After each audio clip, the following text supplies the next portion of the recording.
ओमज्ञानतिमिरान्धस्य ज्ञानाञ्जनशलाकया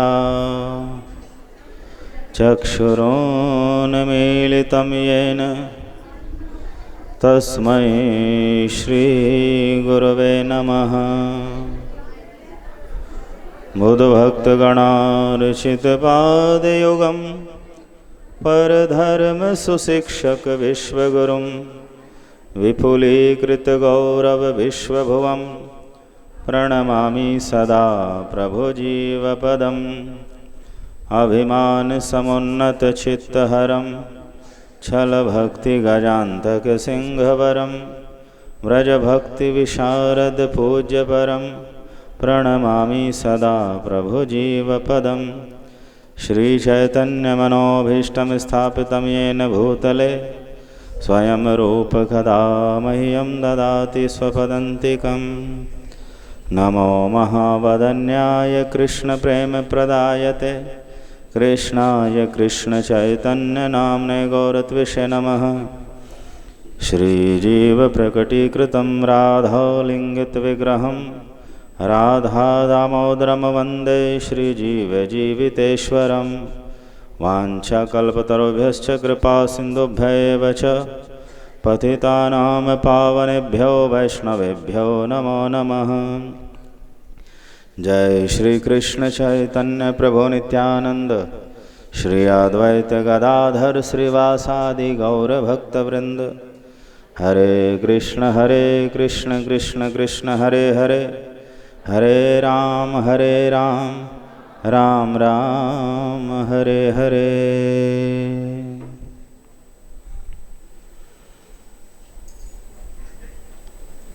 आप सभी ने भगवान श्री जगन्नाथ जी, बलदेव और सुभद्रा जी के दर्शन किए होंगे। तो चाहे आप श्री जगन्नाथ मंदिर में जगन्नाथ जी के दर्शन करें यहाँ पुरी में, अथवा किसी चित्र में जगन्नाथ जी के दर्शन करें, या जीबीपीएस की रथ यात्रा में जगन्नाथ जी के रथ पर भगवान जगन्नाथ जी का दर्शन करें, या फिर कहीं और पुरी से बाहर भी जगन्नाथ जी का मंदिर है, तो उन मंदिरों में जगन्नाथ जी के दर्शन करें, तो एक प्रश्न मन में उठता होगा कि जगन्नाथ जी की ये विचित्र सी आकृति क्यों है।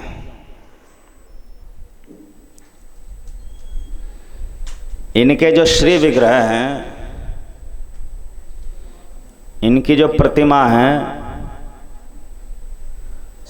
वो अपूर्ण क्यों है। उसमें भगवान के चरणों के दर्शन क्यों नहीं हो रहे।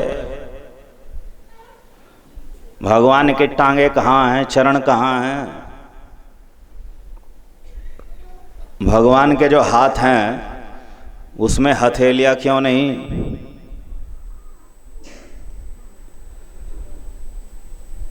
भगवान का जो मुख है वो फैला हुआ क्यों है, विस्फारित क्यों है। भगवान के जो नेत्र हैं वो विशाल क्यों हैं, बहुत बड़े बड़े क्यों हैं। जब श्री कृष्ण ही जगन्नाथ हैं तो श्री कृष्ण के तो सुंदर बड़े बड़े नयन हैं। अब नयन तो बड़े बड़े जगन्नाथ जी के भी हैं, किंतु वो श्री कृष्ण जैसे नहीं दिखते, तो और बहुत अति विशाल लग रहे हैं। तो श्री कृष्ण के साथ जगन्नाथ जी की समानता क्यों नहीं लगती। जब श्री कृष्ण ही जगन्नाथ हैं तो जगन्नाथ जी श्री कृष्ण जैसे क्यों नहीं लगते। जब श्री बलराम ही बलदेव हैं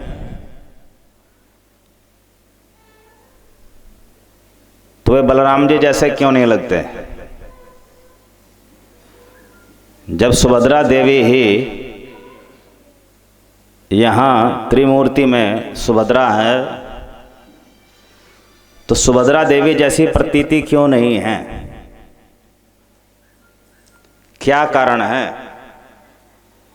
कि भगवान जगन्नाथ बलदेव सुभद्रा की जो मूर्तियां हैं, प्रतिमाएं हैं, श्री विग्रह हैं, वो अपूर्ण हैं, अस्पष्ट है?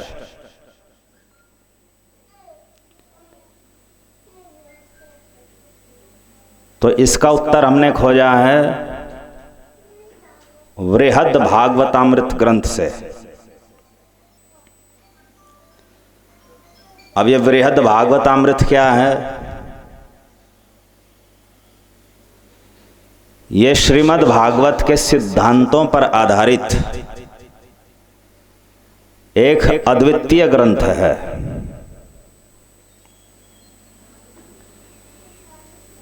जिसमें भागवत के सिद्धांतों का समावेश हुआ है।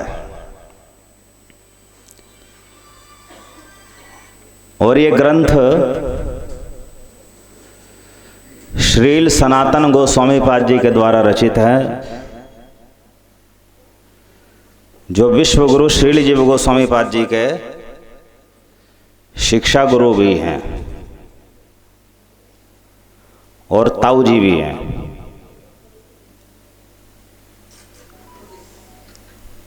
भगवान श्री चैतन्य महाप्रभु के साक्षात शिष्य हैं। भगवान श्री चैतन्य महाप्रभु ने श्री सनातन गोस्वामी जी को अपने सामने बैठा करके कई बार भागवत के सिद्धांतों की शिक्षाएं दी हैं। तो उन्हीं शिक्षाओं को श्रील सनातन गोस्वामी पाद जी ने वृहद भागवतामृत नामक ग्रंथ में समाविष्ट किया। तो यद्यपि वृहद भागवतामृत ग्रंथ अपौरुषेय शास्त्र नहीं है, वेदों पुराणों की तरह, महाभारत रामायण की तरह अपौरुषेय शास्त्र नहीं है, किंतु श्री सनातन गोस्वामी कोई सामान्य जीव भी नहीं है। वे श्री चैतन्य महाप्रभु के शिष्य हैं और राधा रानी की सेविका हैं। गोलोक में कृष्ण लीला में वे राधा रानी की सेविका हैं, मंजरी हैं।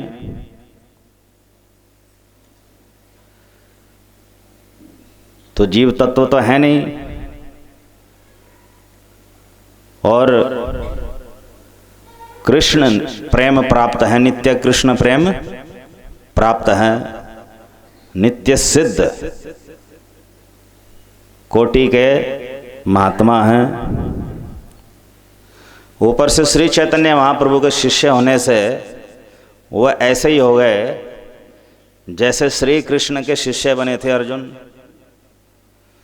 तो श्री कृष्ण क्योंकि स्वयं भगवान हैं, तो स्वयं भगवान श्री कृष्ण के द्वारा दिया गया गीता उपदेश अपौरुषेय शास्त्र हो गया, भगवान द्वारा दिया गया शास्त्र हो गया।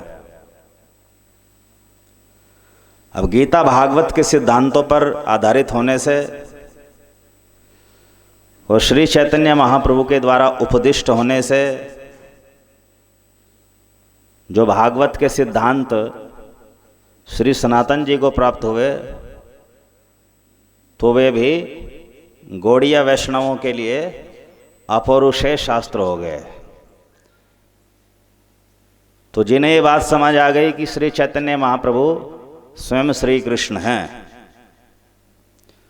उनके लिए श्री चैतन्य महाप्रभु के सभी उपदेश अपौरुषेय शास्त्र के समान हैं। और जो श्री चैतन्य महाप्रभु को परमेश्वर नहीं मानते, संत मानते हैं, तो उनके लिए वो संतवाणी है। तो संतवाणी भी स्वीकार्य होती है, यद्यपि वो अपौरुषेय शास्त्र नहीं कहलाते। किंतु श्री चैतन्य महाप्रभु के अनुयायियों के लिए श्री चैतन्य महाप्रभु की शिक्षाएं अपौरुषेय शास्त्र हैं, गीता भागवत के ही समकक्ष है, समतुल्य है।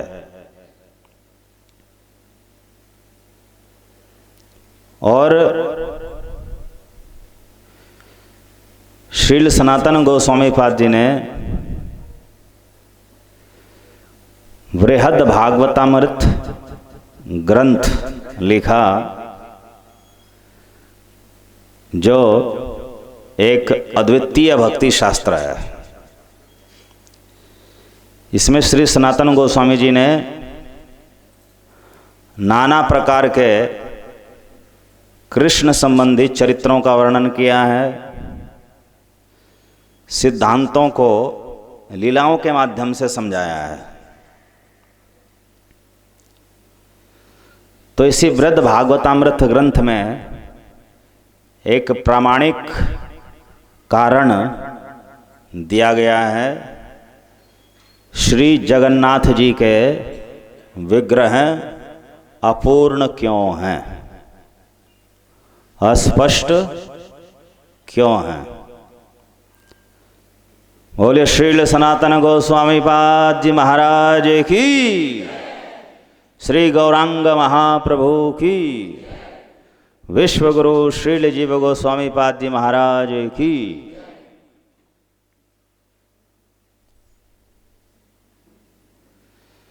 श्रील सनातन गोस्वामी पाद जी लिखते हैं कि एक बार देवर्षि नारद के मन में एक जिज्ञासा उदित हुई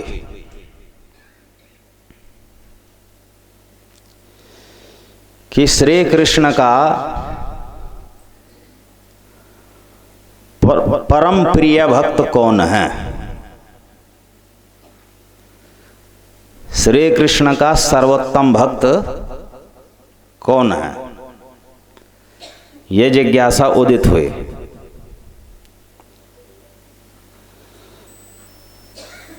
इस जिज्ञासा का समाधान करने के लिए वे सबसे पहले इंद्रलोक जाते हैं, स्वर्ग में,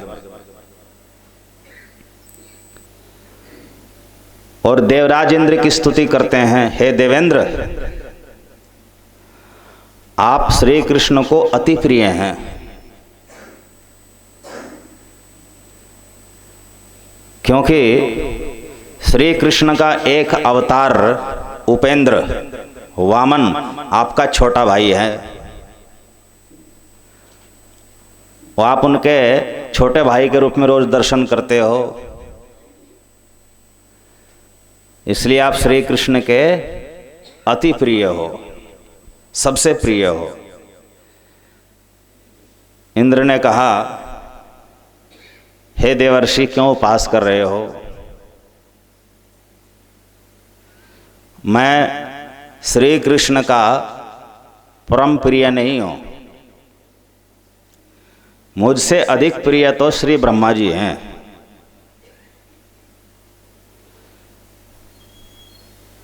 अब देवर्षि नारद ब्रह्मा जी के पास गए, उनकी प्रशंसा की कि इंद्र से ज्ञात हुआ है कि आप श्री कृष्ण के परम प्रिय भक्त हैं। ब्रह्मा जी ने कहा, नहीं नहीं, मैं श्री कृष्ण का परम प्रिय भक्त नहीं हूं। श्री कृष्ण के परम प्रिय भक्त तो श्री महादेव जी हैं, शिव जी हैं। मैं तो केवल दास्य भाव में ही श्री कृष्ण की भक्ति करता हूँ, तो श्री शिवजी तो 5 संबंधों में श्री कृष्ण की भक्ति करते हैं। शांत संबंध में भी वो श्री कृष्ण का लीला स्मरण करते हैं, लीला ध्यान करते हैं। वे दास्य भक्ति रस में हनुमान जी के रूप में राम जी की सेवा करते हैं। सख्य संबंध के रूप में, सख्य भक्ति रस रूप में श्री विष्णु के सखा भी हैं। वात्सल्य भक्ति रस या वात्सल्य संबंध के रूप में वो राम के प्रति, कृष्ण के प्रति वत्सल भी हैं, उनके बाल रूप का दर्शन करने जाते हैं। मधुर भक्ति रस में भी संबंधित हैं, वो श्री कृष्ण की रासलीला भी देखने के लिए जाते हैं, रासलीला में प्रवेश भी करते हैं। तो मैं श्री कृष्ण का परम प्रिय भक्त नहीं, शिवजी परम प्रिय भक्त है। अब देवर्षि नारद ने शिवजी की प्रशंसा की कि हे महादेव, क्योंकि आप श्री कृष्ण के परम प्रिय भक्त हैं, इसलिए मैं आपको प्रणाम करता हूं।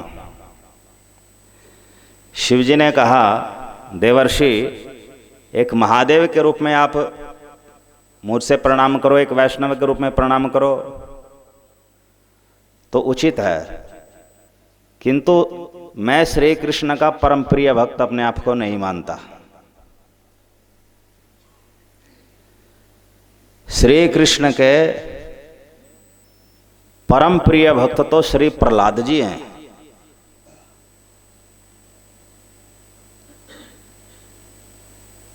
जिनके लिए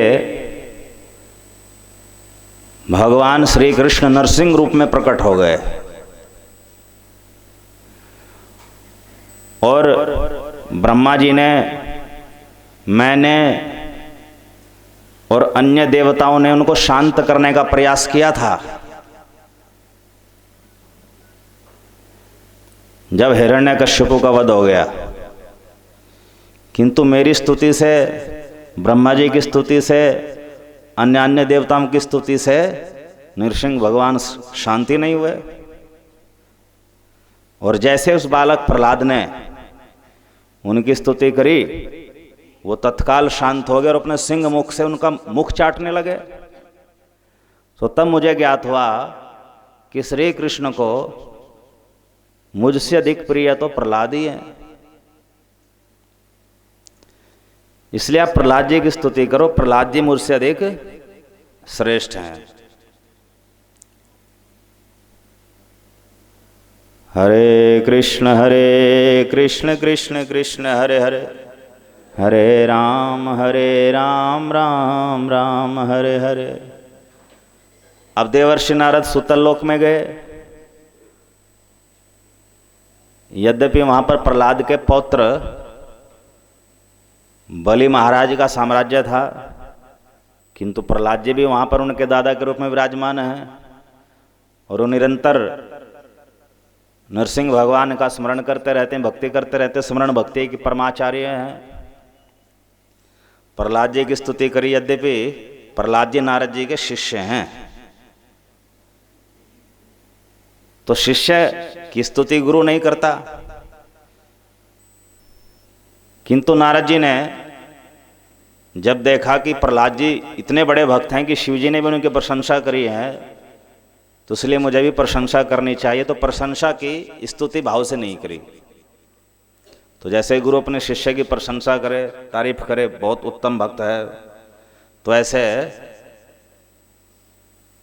देवर्षि नारद ने प्रहलाद जी की जो है प्रशंसा करी।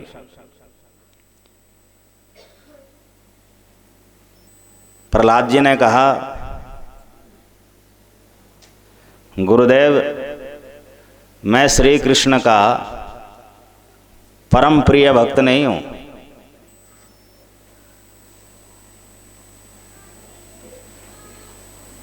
श्री कृष्ण के परम प्रिय भक्त तो श्री हनुमान जी हैं।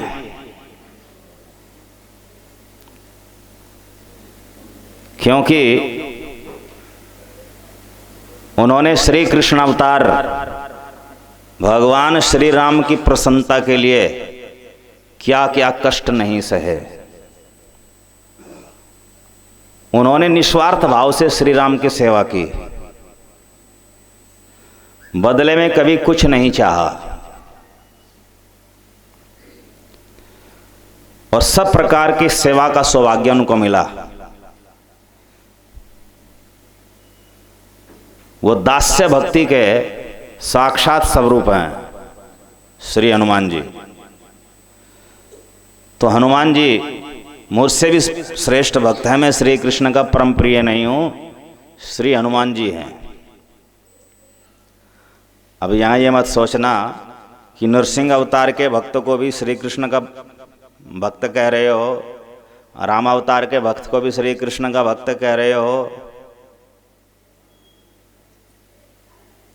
वो इसलिए कह रहा हूं क्योंकि एते चांस कला पुंसः कृष्णस्तु भगवान स्वयं। श्री कृष्ण स्वयं भगवान है, सर्वांशी है, पूर्णतम परमेश्वर है, और शेष सभी भगवत स्वरूप श्री कृष्ण के ही पूर्णांश हैं। तो अन्य पूर्णांश हैं और वो पूर्णांशी हैं, सर्वांशी हैं। तो अंश के भक्त भी अंशी के ही भक्त माने जाते हैं। भगवान के स्वरूप के जो अंश हैं उनके भक्त भी श्री कृष्ण के ही भक्त माने जाते हैं। श्री कृष्ण के 6 तरह के अवतार होते हैं।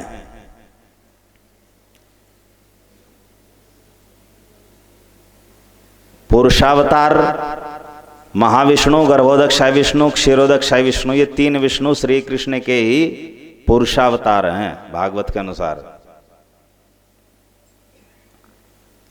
गुणावतार ब्रह्मा जी, शिव जी और क्षीरोदक्षाय विष्णु, ये गुणावतार श्री कृष्ण के ही हैं, जिनमें विष्णु जी पुरुषावतार भी हैं और गुणावतार भी।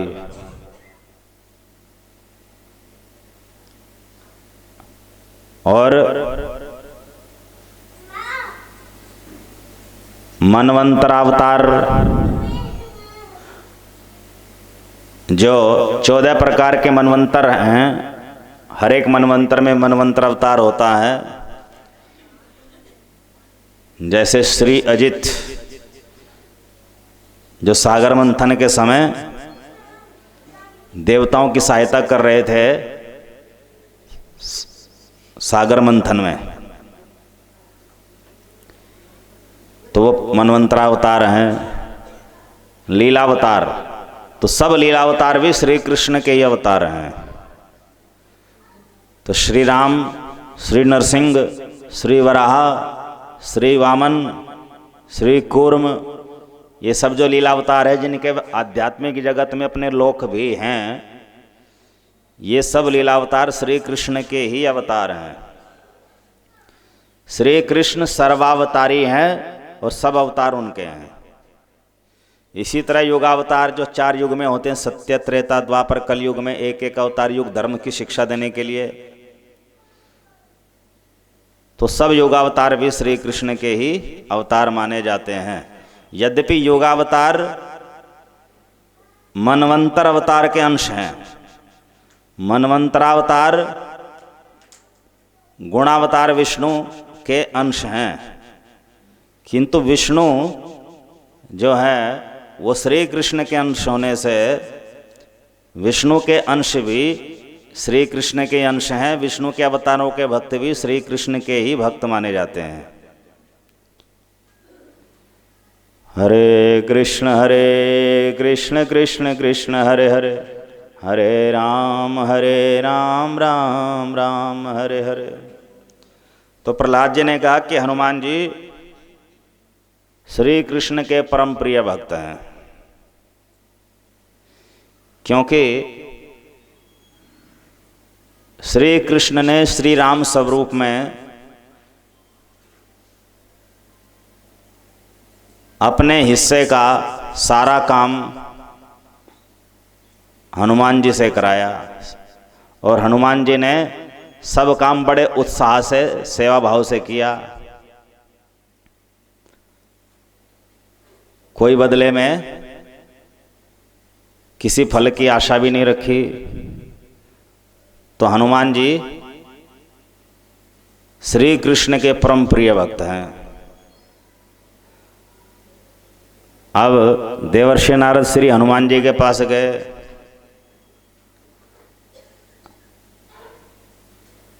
तो हनुमान जी को कहा, हे श्री हनुमत, आप श्री कृष्ण के परम प्रिय हैं। मैं आपके सौभाग्य की प्रशंसा करता हूं। हनुमान जी ने कहा, हे देवर्षि, मैं तो अपने प्रभु की सेवा ही करता था, बहुत संकोच से।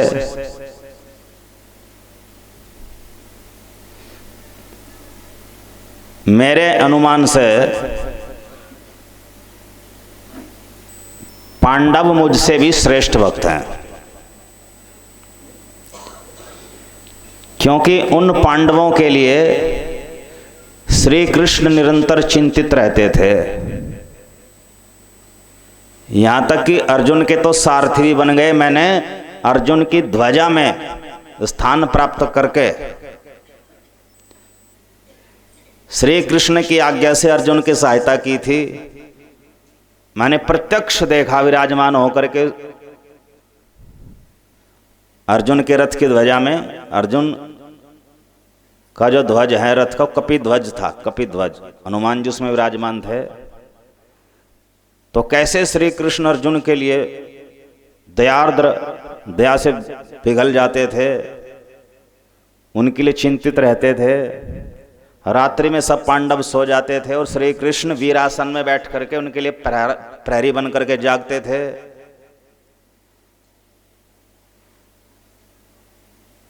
तो श्री कृष्ण का जो प्रेम पांडवों ने पाया है वो अद्वितीय है। इसलिए मैं समझता हूं कि पांडव जो है श्री कृष्ण के अधिक निकट हैं, प्रभु के अत्यधिक निकट है। अब देवर्षि नारद पांडवों के पास गए। मैं ये कथा केवल अति संक्षेप में बता रहा हूं, ये कथा भी सुनाई नहीं, ये कभी विस्तार से सुनाएंगे।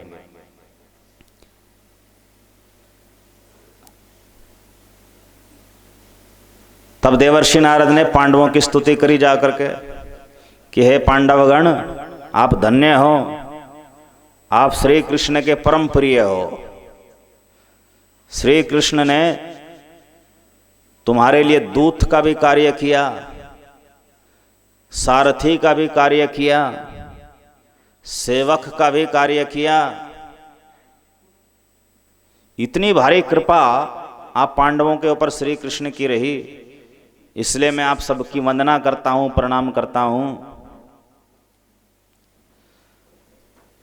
पांडवों ने कहा, कृपा तो हम पर है, श्री कृष्ण की अत्यंत कृपा है, किंतु जहां तक हम समझते हैं श्री कृष्ण के परम प्रिय भक्त तो द्वारकावासी है। श्री कृष्ण तो हमारे पास थोड़े बहुत समय के लिए आते थे, किंतु द्वारकावासियों के पास तो हर समय रहते हैं। नित्य निरंतर उनको श्री कृष्ण का दर्शन का सौभाग्य मिलता है, श्री कृष्ण की सेवा का सौभाग्य मिलता है। वे श्री कृष्ण के साथ हर समय वास करते हैं। हमें तो श्री कृष्ण का विरह ही अधिक मिलता है।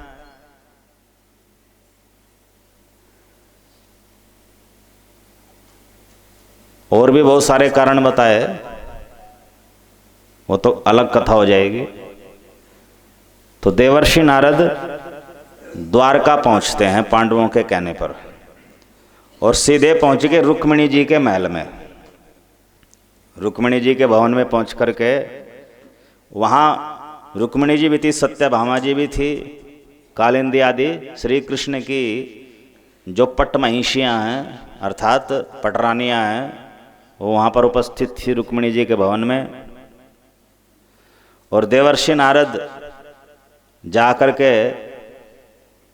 रुक्मिणी सत्यभामा जी से बोले, हे रुक्मिणी, हे सत्यभामा, आप सब श्री कृष्ण की महिषियाँ अर्थात पत्नियाँ, आप सब द्वारकावासी परम धन्य हैं, क्योंकि आप सब श्री कृष्ण की परम प्रियाएं हो, श्री कृष्ण की पत्नियां हो, श्री कृष्ण की सब प्रकार से सेवा करने का आप सबको सौभाग्य प्राप्त होता है। तो इतना सुनते ही रुक्मिणी जी सत्यभामा जी बोली, हे देवर्षि नारद, क्यों उपास कर रहे हो हमारा?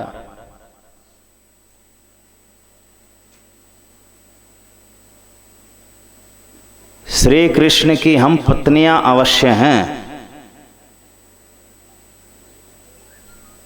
किंतु श्री कृष्ण की हम परम प्रिया नहीं हैं।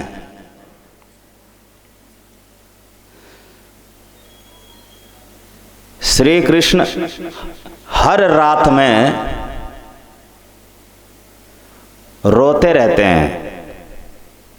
श्री कृष्ण को रोता हुआ हम ही देखती हैं और कोई नहीं देखता। सारा संसार तो श्री कृष्ण को मुस्कुराता हुआ देखता है कि शायद इन्हें कोई दुख होगा ही नहीं, किंतु श्री कृष्ण का दुख तो हम ही देखती हैं रोजाना। वे रात रात भर सोते नहीं,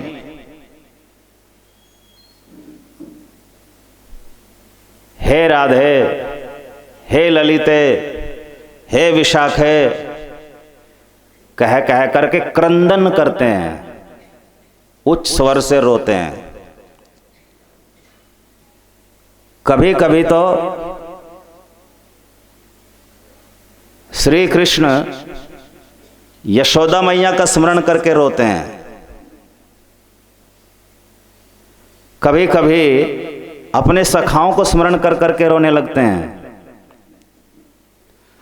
और यहां तक कि वे अपनी गैयों के नाम ले लेकर के पुकारते हैं। और कई बार रात्रि में सपने में वे अपने सखाओं का नाम ले लेकर के पुकारते हैं, हे श्रीदाम वसुदाम मधुमंगल,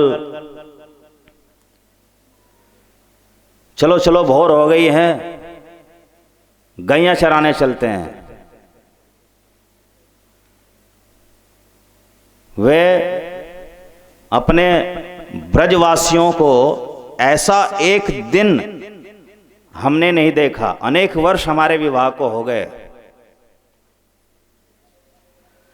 हमारे 10-10 पुत्र और एक एक पुत्रियां हैं, किंतु आज तक एक दिन के लिए भी हमने कभी श्री कृष्ण को रात्रि में चैन की नींद लेते हुए नहीं सोते देखा।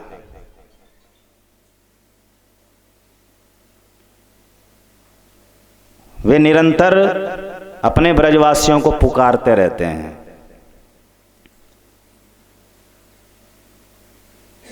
तब सत्यभामा ने कहा कि एक दिन तो श्री कृष्ण रात्रि के समय मेरी साड़ी का पल्लू पकड़ करके कहते हैं, हे राधे रुको रुको, कहाँ जा रही हो? तुम ऐसे नहीं छोड़ के जा सकती मुझे, अब यहीं पर निकुंज वन में कुछ समय और रुको।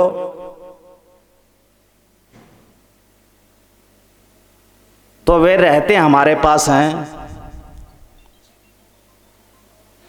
किंतु श्री कृष्ण का प्रेम तो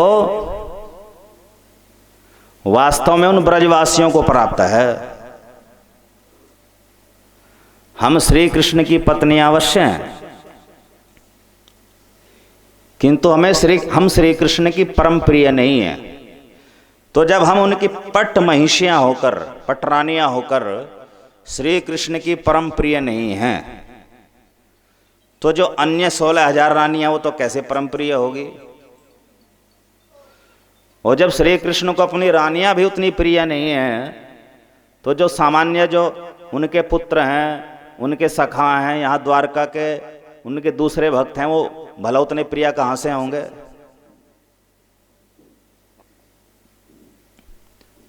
तो हमें तो लगता है कि ब्रजवासी ही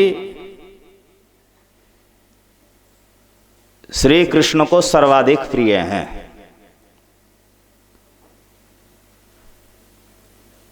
इतनी बात चल ही रही थी, ये द्वारका की बात है, तभी माता रोहिणी जो बलराम जी की माता है वो प्रविष्ट होती है।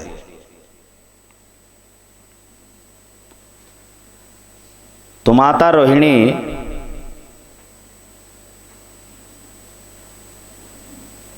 ब्रज में भी रही है, नंद भवन में भी रही है। वे श्री कृष्ण की सभी लीलाओं की साक्षी हैं, ब्रज लीलाओं की साक्षी है, उन्होंने अपने प्रत्यक्षदर्शी है। तो माता रोहिणी को देखते ही रुक्मिणी सत्यभामा ने कहा, हे मातेश्वरी, आप तो ब्रज में रही हो, इन ब्रजवासियों का श्री कृष्ण के प्रति जो अनूठा प्रेम है, अद्भुत प्रेम है, उसका क्या रहस्य है। हमारे विवाह को अनेक वर्ष बीत चुके हैं, हम श्री कृष्ण को आज तक अपने वशीभूत नहीं कर पाई, जबकि हम तो बड़े महंगे महंगे रत्न और आभूषण धारण करती हैं। वो ब्रज की गोपियां तो केवल फूलों के आभूषण धारण करती थी, हमारे वस्त्र बहुत सुंदर सुंदर हैं, वे तो साधारण सी गोपियां थी। हम तो अनेक कलाओं में पारंगत हैं, हमारे पास किसी प्रकार के धन धान्य की भी कमी नहीं है। वहाँ तो श्री कृष्ण एक गोप बालक थे, यहाँ पर तो राजाधिराज हैं। तो ब्रजवासियों में ऐसा क्या था कि श्री कृष्ण आज तक उन्हें भूल नहीं पाए, आज तक नहीं भूल पाए, इतने वर्ष हो गए। हर रात्रि में वे क्रंदन करते हैं, और विशेषतः जो राधा रानी है उसको तो रोजाना ही स्मरण करते हैं, और अनेक बार तो राधे राधे कह करके मूर्छित तक हो जाते हैं। ये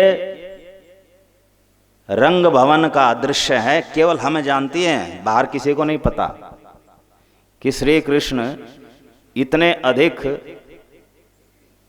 दुखी भी रहते हैं ब्रजवासियों के लिए।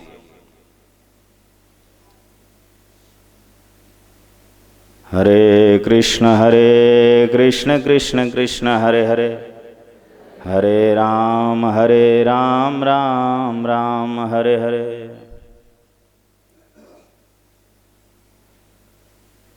देवर्षि नारद वहीं पर खड़े थे। देवर्षि नारद तो ये समझ करके आए थे कि द्वारकावासी श्री कृष्ण के परम प्रिय हैं, और द्वारका के भक्तों में भी सर्वोपरि जो रुक्मिणी जी हैं, सत्यभामा जी हैं, उनके ऐसे विचार हैं, वो ब्रजवासियों को सर्वश्रेष्ठ मानते हैं। तो माता रोहिणी के सम्मुख अपने विचार व्यक्त किए कि यही इस रहस्य का अनावरण करेगी।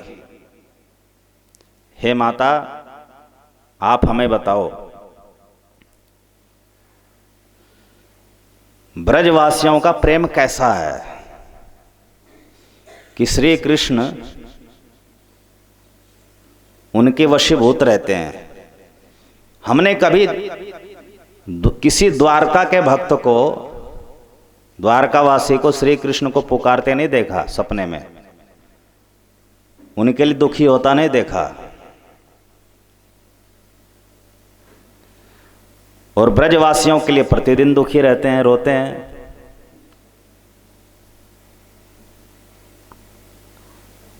इसका क्या रहस्य है? ये रहस्य आप ही उजागर करो। तो माता रुक्मिणी जी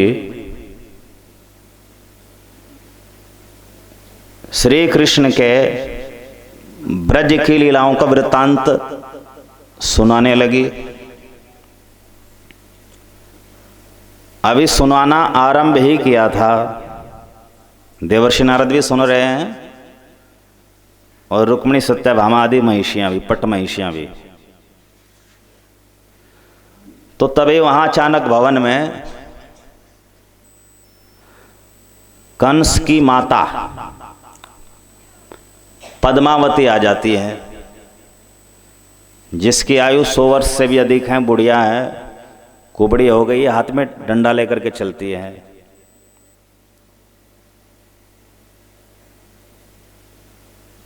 उग्रसेन की पत्नी है। तो द्वारका के राजा तो भगवान श्री कृष्ण ने आधिकारिक रूप से उग्रसेन को ही बना रखा है।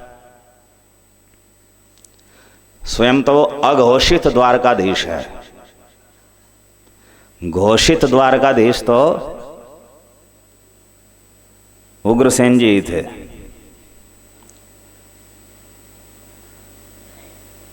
तो पद्मावती ने जब सुना ब्रजवासियों की चर्चा तो आग बबूला हो गई। अरे किन ब्रजवासियों की बात छेड़ दी, वे तो बड़े दुष्ट थे, ब्रजवासी बड़े दुष्ट हैं, कृपण हैं, कंजूस हैं, निर्दयी हैं। किन ब्रजवासियों की चर्चा सुनाना आरंभ कर दी।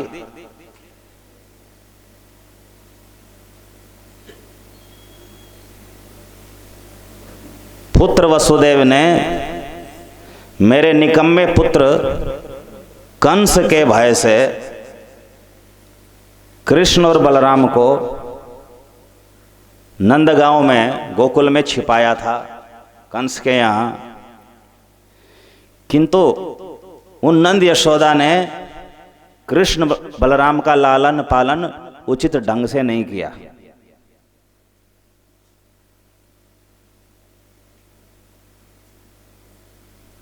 यशोदा कृष्ण को ठीक से दूध भी नहीं पिलाती थी।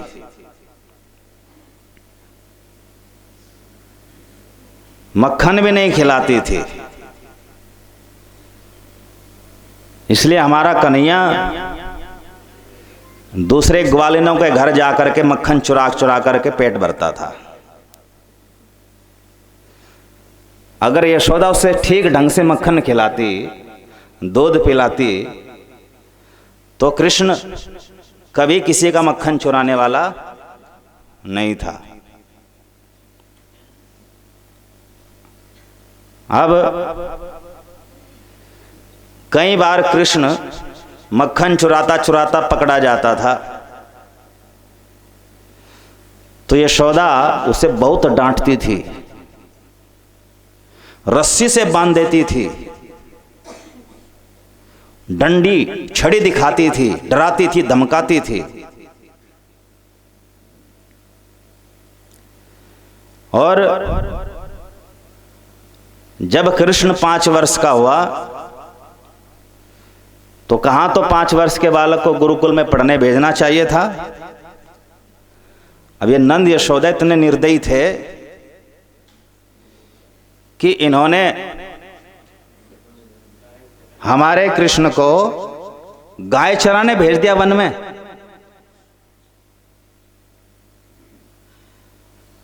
चलो भेज दिया, वो भी नंगे पांव, जूते चप्पल तक नहीं दिए। कितने कंजूस, कितने कृपण थे नंद यशोदा।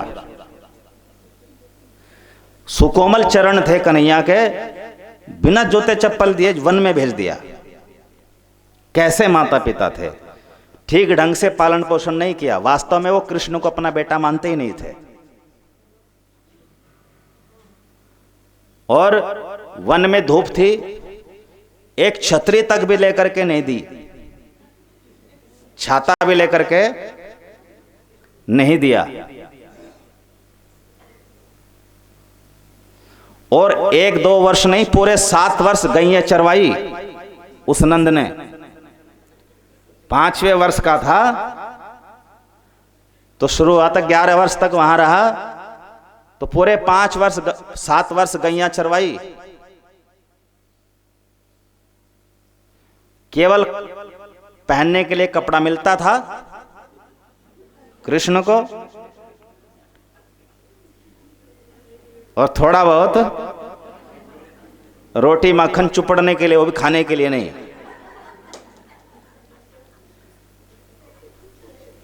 मुझे इन ब्रजवासियों पर बड़ा क्रोध आता है।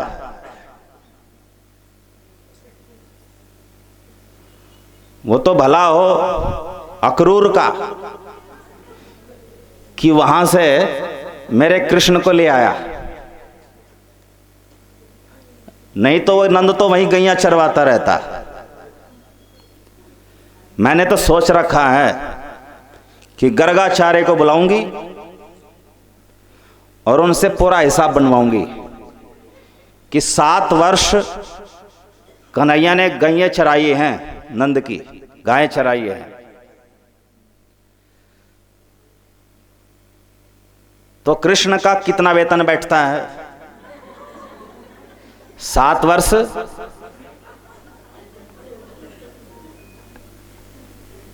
7 वर्ष नंद की गायें चराई हैं, तो कृष्ण का वेतन कितना बैठता है। और नंद ने जो हमारे कृष्ण पर, बलराम पर खर्च किया, वो कितना बैठता है।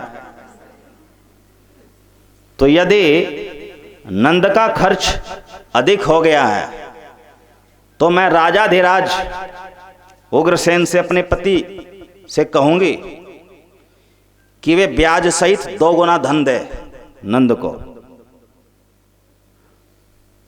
और यदि हमारा उन पर निकलता है तो हम कह देंगे कि हमने माफ किया, हम आपसे किसी प्रकार का कोई धन नहीं लेंगे, हमने आपका छोड़ दिया, क्षमा कर दिया, क्षमादान कर दिया। अब रोहिणी माता ने कृष्ण कथा आरंभ करी थी, वे बीच में विघन की मूर्ति आ गई। अब इसको भगाऊं कैसे? ये तो वृद्धा है, 100 वर्ष से भी अधिक आयु वाली है।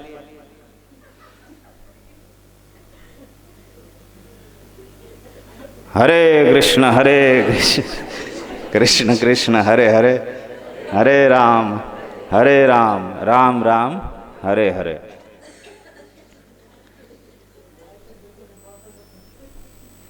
तब रोहिणी माता ने एक व्यंग कस दिया, टॉन्टिंग कर दी।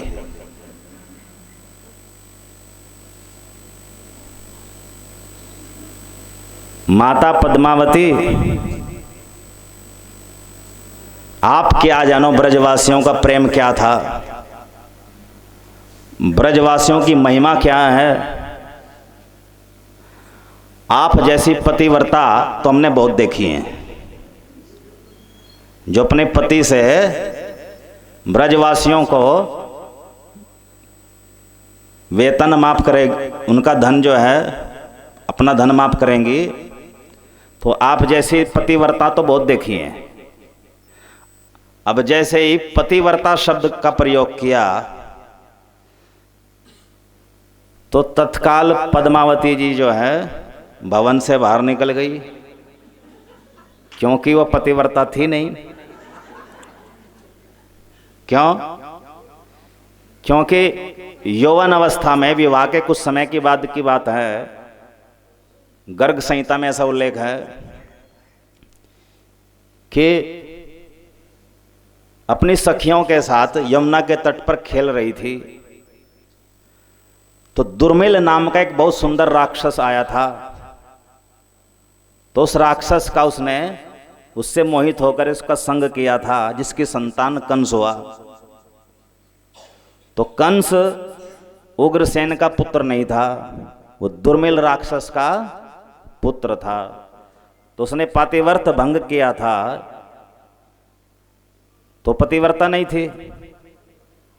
तो इसलिए रोहिणी माता को यही व्यंग सूझा कि आप जैसी पतिव्रता क्या जाने, हमें पता आप कैसी पतिव्रता हैं, आप क्या जानो ब्रजवासियों के अनूठे प्रेम को।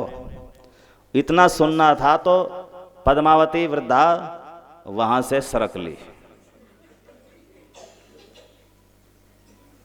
हरे कृष्ण कृष्ण कृष्ण हरे हरे, हरे राम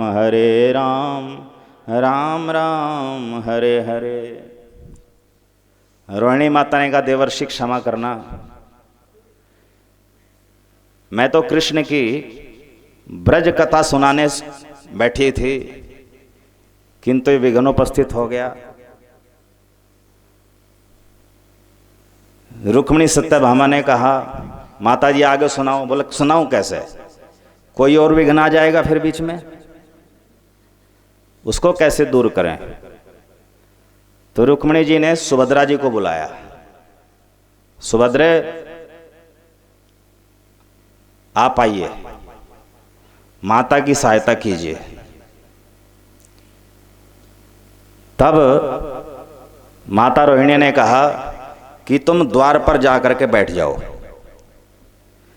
जब तक मैं श्री कृष्ण की ब्रज कथा सुनाऊं तब तक तुम द्वार पर बैठे रहना,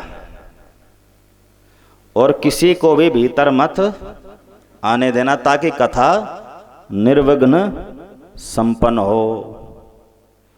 हरे कृष्ण कृष्ण कृष्ण हरे हरे, हरे राम राम राम हरे हरे। तो माता रोहिणी ने सुनाना आरंभ किया। हे रुक्मिणी, हे सत्यभामा,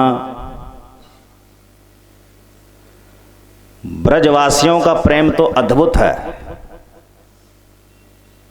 अतुलनीय है। ब्रजवासियों का जो श्री कृष्ण के प्रति प्रेम है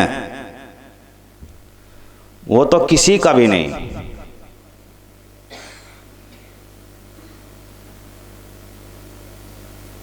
जब श्री कृष्ण मात्र 6 दिन का था तो उसे पूतना उठा ले गई। तो यशोदा जी यह देखते ही, यह सुनते ही कि मेरे लल्ला को, मेरे कन्हैया को पूतना ले गई, वो मूर्छित हो पड़ी, श्री कृष्ण के वियोग में मूर्छित हो गई। सब ब्रजवासी खोजते रहे कन्हैया कहाँ गया। अब बाद में कन्हैया ने पूतना का वध किया और कुछ निर्भीक ग्वाल जब पूतना के वक्षस्थल से बाल कृष्ण को लेकर के आए, तो जब तक बाल कृष्ण ने यशोदा को स्पर्श नहीं किया तब तक यशोदा की मूर्छा भंग नहीं हुई थी।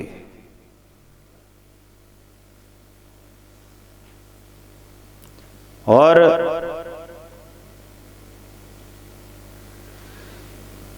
ये जो श्री कृष्ण हैं, इनके लिए यशोदा ने विशेष प्रकार की पद्मगंधा गायें पाल रखी थी, जो सुगंधित घास ही खाती थी, सुगंधित दूध ही देती थी, और कृष्ण के लिए दासियों से दूध का कार्य नहीं लेती थी। पद्मगंधा गाय का स्वयं ही दूध को तैयार करती थी, अंगीठी पर गर्म करती थी, फिर उसके दही बनाती थी, फिर दधी मंथन करती थी, स्वयं ही दधी मथती थी।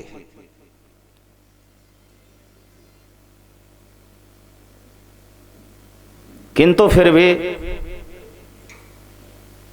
कृष्ण माखन की चोरी करता था, इसमें यशोदा का कोई दोष नहीं था। वास्तव में कृष्ण माखन की चोरी नहीं करता था, वह ब्रज गोपियों की चित्त की चोरी करता था, क्योंकि यशोदा की जो सखियां थी वो अपने पुत्रों से भी अधिक प्रेम कृष्ण से करती थी। तो उनको दर्शन देने के लिए, उनका चित्त चुराने के लिए कृष्ण जाया करता था। वे रोज रोज अपनी सबसे उत्तम गाय का मीठा मीठा माखन तैयार करके रखती थी, श्री कृष्ण का स्मरण करती थी, कृष्ण आज मेरे यहां माखन चुरा लो, आज मेरे यहां माखन चुरा लो। तो जिस सौभाग्यशालिनी गोपी के घर कृष्ण माखन चुरा लेता था तो अपने को परम धन्य समझती थी,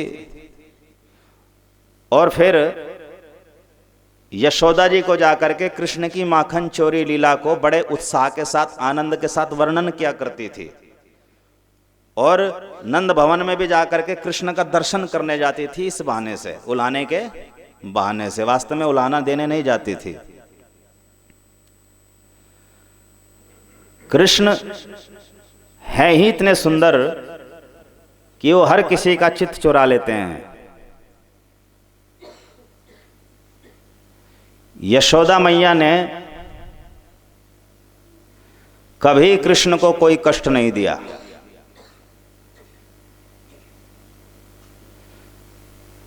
रही बात रस्सी से बांधने की, तो यशोदा ने कृष्ण को रस्सी से दंडित करने के लिए नहीं बांधा। वस्तुतः कृष्ण ने एक शरारत कर दी थी कि जो मुख्य मटकी थी वो फोड़ दी थी,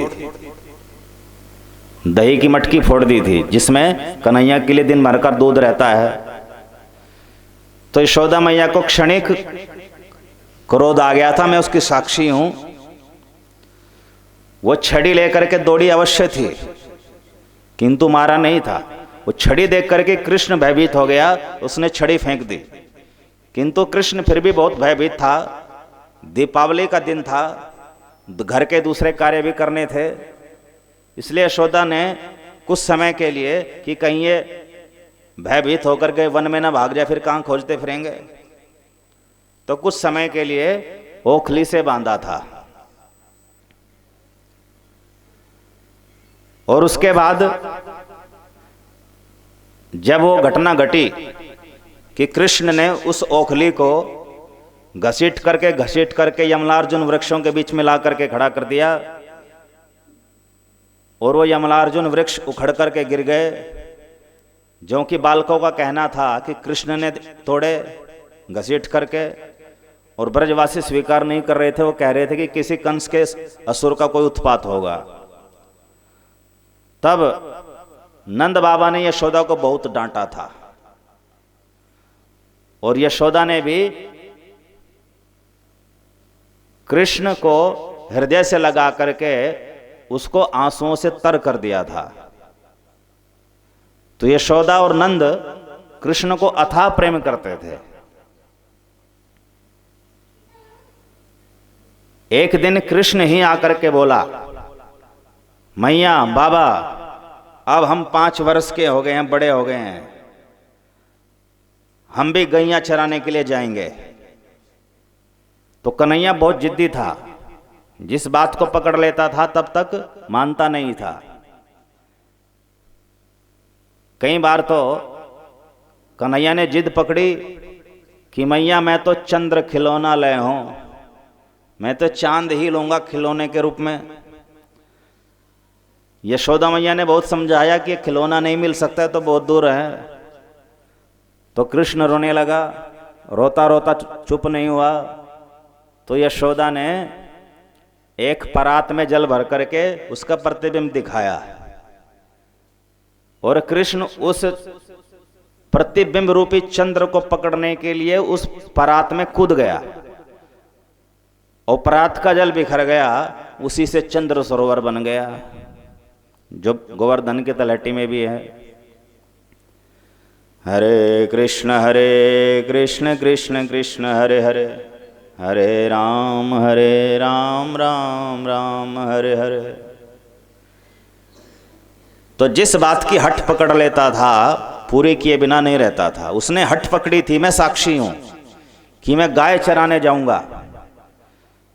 तो जब हट नहीं छोड़ी तो नंद यशोदा ने कहा, ठीक है तुम अभी छोटे बालक हो, तुम बछड़े चराने जा सकते हो, किंतु आसपास के वन में जाना, सबसे निकट का वन है गोकुल के वृंदावन, दूर मत जाना। और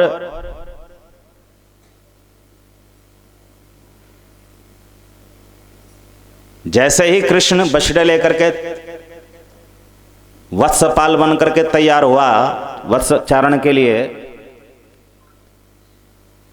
तब यशोदा और नंद कृष्ण बलराम दोनों के लिए छोटे छोटे जूते चप्पल और छत्र लेकर के खड़े हो गए। लो बेटा, वन में धूप लगेगी, ये छतरी ले जाओ। वन में कांटे हैं, कंकड़ हैं, वो पैर में चुभेंगे, तुम्हारे चरण मक्खन की तरह सुकोमल हैं, चुभ जाएंगे। लो छोटे छोटे जूते चप्पल पहन लो। किंतु कृष्ण का उत्तर सुनकर के हम सब अवाक रह गए। कृष्ण ने कहा, मैया बाबा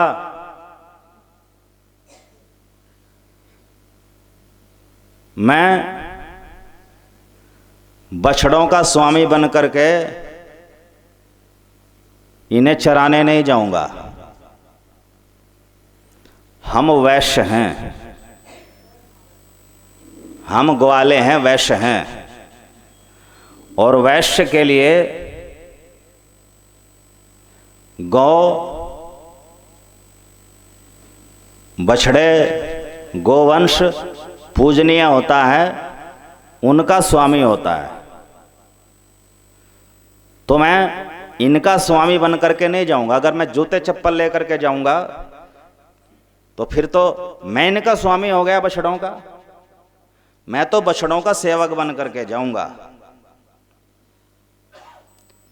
और अगर आपको मुझे चप्पल जूते पहनाने ही हैं तो पहले सब बछड़ों के लिए 4-4 जूतियां बनवाओ,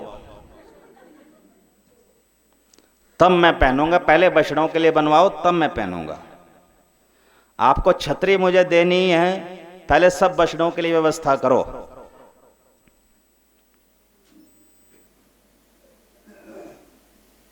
तो इस बात का नंद यशोदा के पास कोई उत्तर नहीं था। अब कृष्ण पहले दिन जब बछड़े लेकर के चले तो नंद यशोदा पीछे पीछे चल पड़े कि हमारे छोटे छोटे बालक हैं, इनको कष्ट होगा, चलो थोड़ी दूर घूम करके आ जाएंगे बछड़े लेकर के। किंतु कृष्ण ने मुड़ करके देखा कि हम सब पीछे पीछे आ रहे हैं, नंद यशोदा पीछे पीछे आ रहे हैं। तो उन्होंने कहा, बाबा मैया आप क्या कर रहे हो हमारे पीछे, हम स्वयं चराने जाएंगे। यशोदा ने कहा नहीं बेटा, वन में कंकड़ है, पत्थर है, कांटे चुभ जाएंगे। तो कन्हैया ने कहा कि जो हमारी चंवरी गायें हैं उसकी पूंछ बड़ी बड़ी होती है। चंवरी गायें जो है सारे मार्ग से कांटे कंकड़ दूर कर देती है, हमारे पैर में कुछ नहीं चुभेगा, आप चिंता ना करो। और रही बात धूप की, तो हमें छतरी की आवश्यकता नहीं है, हम तो पेड़ों की छाया में बैठ करके आराम से वंशी बजाएंगे। हमारे जो दास हैं, सेवक हैं, वो गैया चरा लेंगे। और देखना मैया, मैं गैयों के पीछे पीछे, बछड़ों के पीछे पीछे नहीं जाऊंगा, मैं वंशी में ही इनके नाम पुकार पुकार करके एक जगह बुला लूंगा, इसलिए आप चिंता मत करना। ठीक है। तो कृष्ण और बलराम फिर चल पड़े आगे आगे, नंद यशोदा फिर पीछे पीछे चल रहे हैं, क्योंकि कृष्ण का बलराम का वियोग हम नहीं सहन कर पा रहे थे। तब कृष्ण ने मुड़ करके देखा, मैया बाबा ठीक है, आप वापस लौट जाओ, मैं अधिक समय नहीं लगाऊंगा, शीघ्र ही वन से लौट करके आ जाऊंगा। उसके बाद भी नंद यशोदा खड़े रहते थे, मानो कि उन्हें किसी को पहले धन मिल गया, अब वो धन फिर खोया गया, और वो रोते रहते थे। तो ये है नंद यशोदा का वात्सल्य भाव।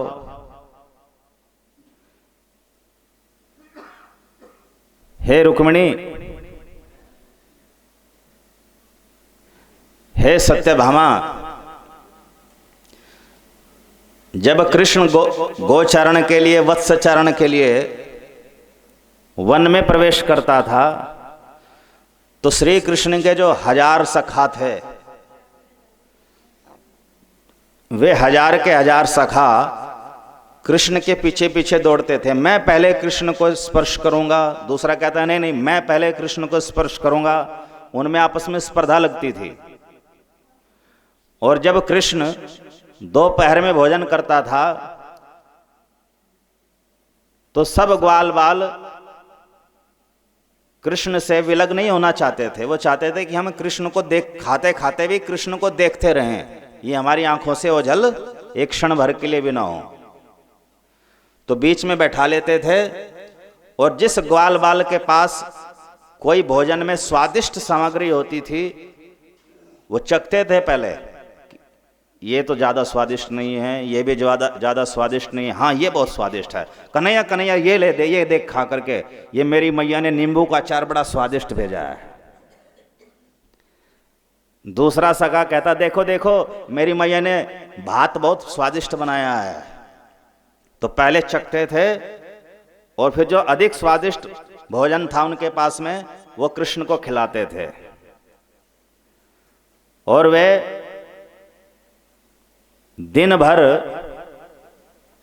कृष्ण के साथ रहते थे।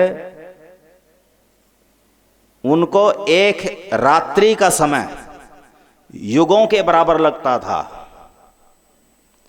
उन ग्वालों को रात्रि व्यतीत करना एक युग के बराबर लगता था।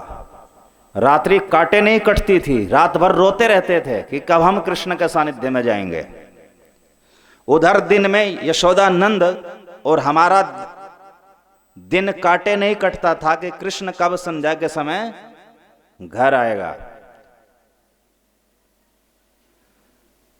हरे कृष्ण कृष्ण कृष्ण हरे हरे, हरे राम राम राम हरे हरे। और गोपियों की प्रेम की महिमा मैं कहां तक कहूं।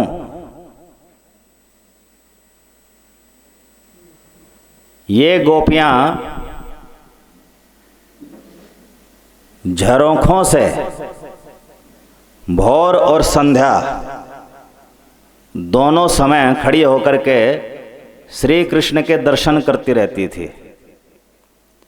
प्रातःकाल जब कृष्ण गौवें लेकर के वन में जाता था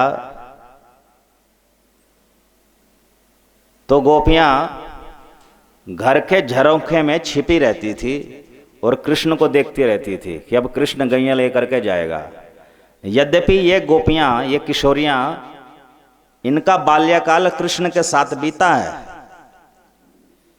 जब कृष्ण एक शिशु था, एक कुमार था, तो इन्हीं के साथ खेलता था, किंतु अल्पायु में ही उन सब के विवाह हो गए तो सामाजिक बंधन में बंध गई। तो उनके लिए कृष्ण एक परपुरुष जैसे हो गए। अब वो कृष्ण के साथ खेल नहीं पाती थी, तो घर के द्वार पर कोई चौबारे पर ऊपर खड़ी होकर के कृष्ण का दर्शन करती थी।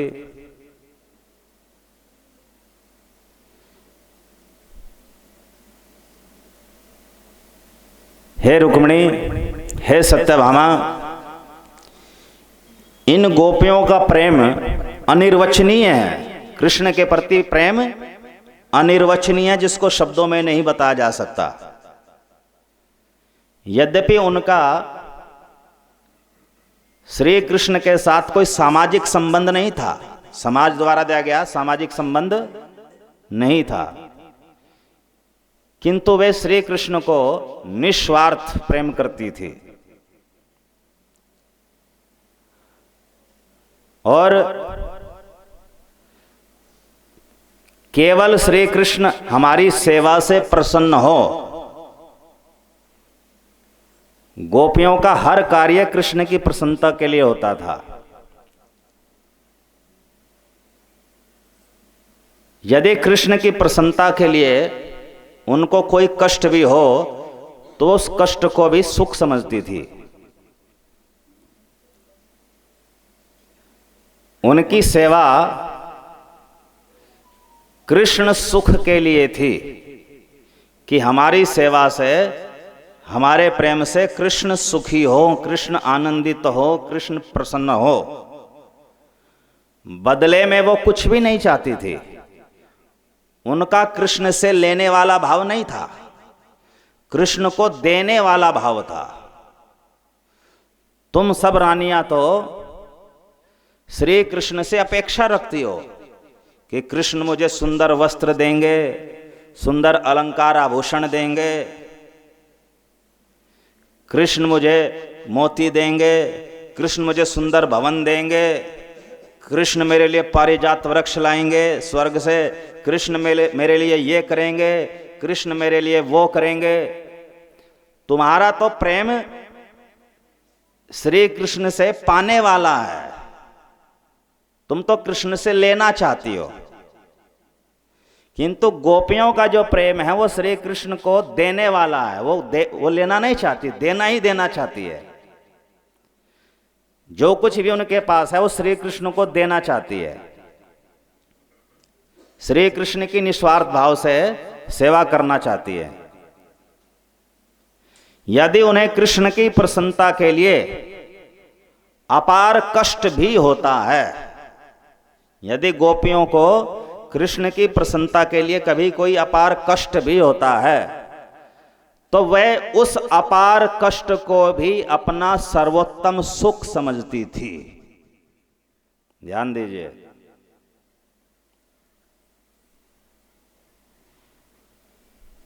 यदि गोपियों को कृष्ण की प्रसन्नता के लिए किसी समय अपार कष्ट भी भोगना पड़े, अपार कष्ट भी सहन करना पड़े, तो उसे कष्ट नहीं मानती थी, क्योंकि इस अपार कष्ट से कृष्ण प्रसन्न होंगे। तो कृष्ण की प्रसन्नता को देख करके वो उस अपार कष्ट को भी अपना सर्वोत्तम सुख मानती थी। यह है गोपी प्रेम। हरे कृष्ण कृष्ण कृष्ण हरे हरे, हरे राम राम राम हरे हरे।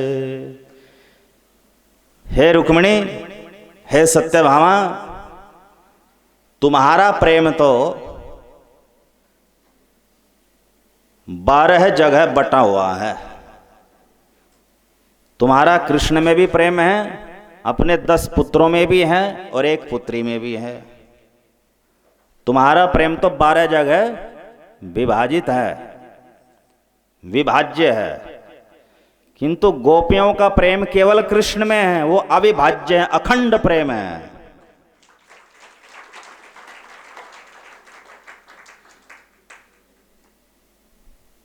तात्विक दृष्टि से यद्यपि उनका कोई पति नहीं, कोई संतान नहीं, किंतु लौकिक दृष्टि से जो प्रतीति थी, पति सुतान्वय भ्रातृ बांधवान, उनके जो सांसारिक इंद्रजालिक पति थे,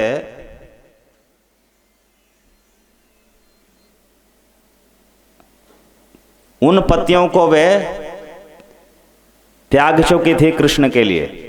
सामाजिक बंधनों को तोड़ करके श्री कृष्ण से मिलने पहुंच जाती थी जब श्री कृष्ण वंशी बजाते थे।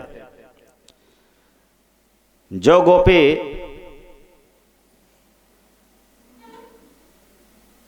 अपने पति को भोजन करा रही है, अपने सास ससुर को भोजन करा रही हैं, कृष्ण ने वंशी बजाई,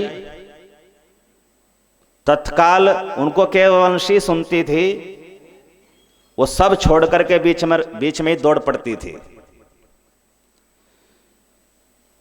कोई अपने बालकों को दूध पिला रही है तो बालक को भूखा ही छोड़ करके पटक करके कृष्ण के लिए दौड़ पड़ती थी। कोई वस्त्र पहन रही है तो उनको सुध नहीं होती थी कि वस्त्र उल्टा पहना या सीधा पहना। उल्टे वस्त्र पहन करके चले जाते थे कृष्ण के सामने, उनको पता नहीं लगता था कि हम कहां खो गए।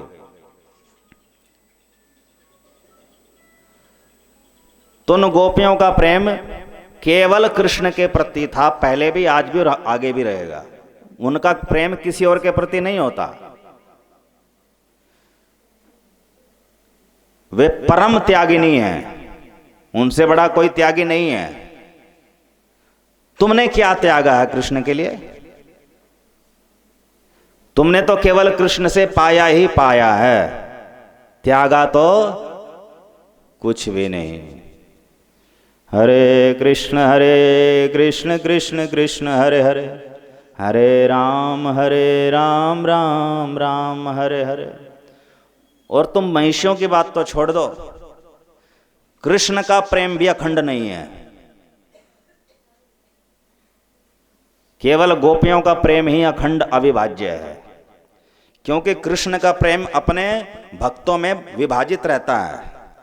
कहीं भी किसी भी प्रकार का कोई भक्त उनको पुकारता है तो श्री कृष्ण को जाना होता है उसके पास, उसके प्रेम का प्रत्युत्तर देना होता है। ये यथा माम प्रपद्यन्ते तांस तथैव भजाम्य हम। श्री कृष्ण का नियम है कि जो मुझे जिस भाव से जितने अनुपात में भजेगा, मैं उसको उसी अनुपात में प्रतिफल दूंगा। जो मुझे जितना प्रेम करेगा मैं उसको उतना ही प्रेम करूंगा। तो कृष्ण का तो नियम है, जो मुझे जितना प्रेम करेगा मैं उसको उतना ही प्रेम करूंगा। अब कृष्ण के तो असंख्य भक्त हैं, तो उनका प्रेम तो विभाजित हो गया, किंतु गोपियों का ही प्रेम अविभाज्य है। वो कृष्ण के अतिरिक्त किसी को भी प्रेम नहीं करती।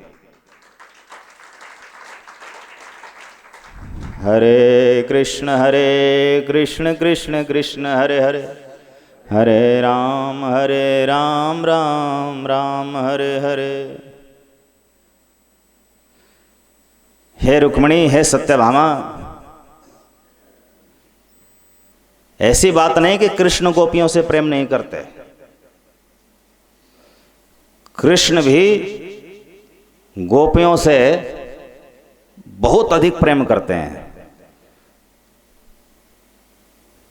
कृष्ण कृतज्ञ नहीं है कि गोपियों के प्रेम का प्रत्युत्तर न करे।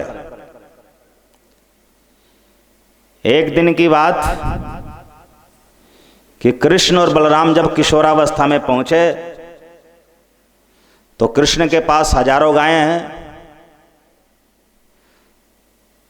तो नंद भवन से, नंदग्राम से, गोष्ठ से हजारों गायें एक साथ निकली। घर से वन की ओर। नंद यशोदा भी कृष्ण को कुछ दूर तक छोड़ने के लिए जाते थे, उनका नित्य नियम था। अब ये ब्रज गोपियां झरोकों से या घूंघट से जैसे भी कृष्ण को निहारती थी, तो राधा रानी भी कृष्ण को झरोखे से निहार रही थी, अर्चन कर रही थी, पूजा कर रही थी। कैसे? अपनी दृष्टि से ही कृष्ण की पूजा कर रही थी, अर्चन कर रही थी, निहार रही थी। तो कृष्ण की दृष्टि पड़ गई राधा रानी पर। अब राधा रानी कृष्ण को निहार रही थी तिरछी चितवन से। तो जैसे कृष्ण ने राधा रानी को देखा तो उनके हाथ में से बंसी छूट गई, मोर मुकुट गिर पड़ा, पीतांबर अस्त व्यस्त हो गया और वह मूर्छित होने ही वाले थे कि तभी मधुमंगल जो कृष्ण का सखा है, मधुमंगल ने कहा, कृष्ण संभलो संभलो, क्या कर रहे हो? मैया बाबा साथ में हैं।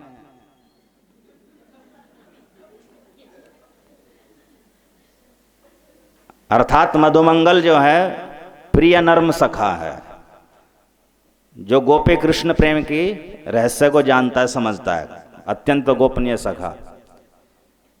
तो कहा मैया बाबा है इसलिए संभलो। तब श्री कृष्ण बड़ी मुश्किल से संभले। हरे कृष्ण कृष्ण कृष्ण हरे हरे, हरे राम राम राम हरे हरे। कृष्ण यदि मदन मोहन है, कामदेव को भी आकर्षित करने वाला है, तो राधा रानी मदन मोहन मोहिनी है, मदन मोहन को भी आकर्षित कर लेती है। कृष्ण यदि सर्वाकर्षक है तो राधा रानी सर्वाकर्षक आकर्षणीय है, कृष्णाकर्षणीय है।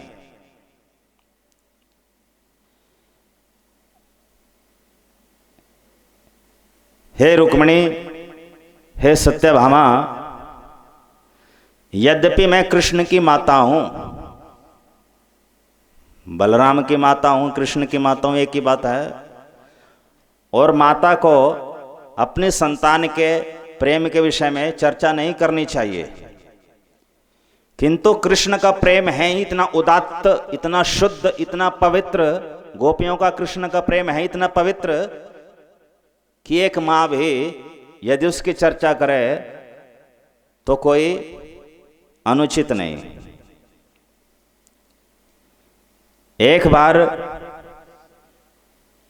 एक निकुंज में, नंदगांव और बरसाना के बीच के एक निकुंज वन में कृष्ण की गोद में राधा जी बैठी हुई थी। ललिता विशाखादि सखियां भी निकुंज में उपस्थित थी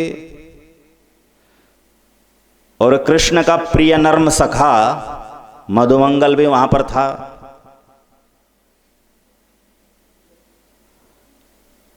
तो उसी समय एक भंवरा, एक भ्रमर आता है और वो राधा रानी के चरणों को स्पर्श करना चाहता है, किंतु भंवरे के साथ साथ ध्वनि भी गुंजार कर रही है। तो भंवरा सोच रहा है कि राधा रानी के चरण नहीं है, कमल है कोई, और कमल को मैं जाकर के स्पर्श कर लूं। राधा रानी बार बार भंवरे को हटा रही हैं, भंवरा फिर आ जाता है। जब अनेक बार ऐसे हो गया तो मधुमंगल वहीं पर थे। मधुमंगल ने डंडे से उस भंवरे को निकुंज से बाहर भगा दिया। निकुंज कहते हैं लताओं के द्वारा बनाया गया एक ऐसा स्थान जिसमें सूर्य का प्रकाश भी प्रवेश न करे, इतनी घनी छाया वाला स्थान, और चारों तरफ से कोई बाहर से कोई देख ना सके। तो निकुंज से भंवरे को बाहर भगा दिया। अब भंवरे को मधुसूदन भी कहते हैं। क्योंकि मधु का अर्थ शहद या मकरंद, और सूदन का तात्पर्य उसको अवशोषित करने वाला, चूसने वाला। तो मधुमंगल ने आकर के कहा, हे राधे, अब आप चिंता ना करें, मैंने मधुसूदन को भगा दिया, अब वो दोबारा यहां नहीं आएगा। अब यद्यपि राधा रानी कृष्ण की गोद में ही थी, तो राधा रानी को एक महावीर्य हो गया।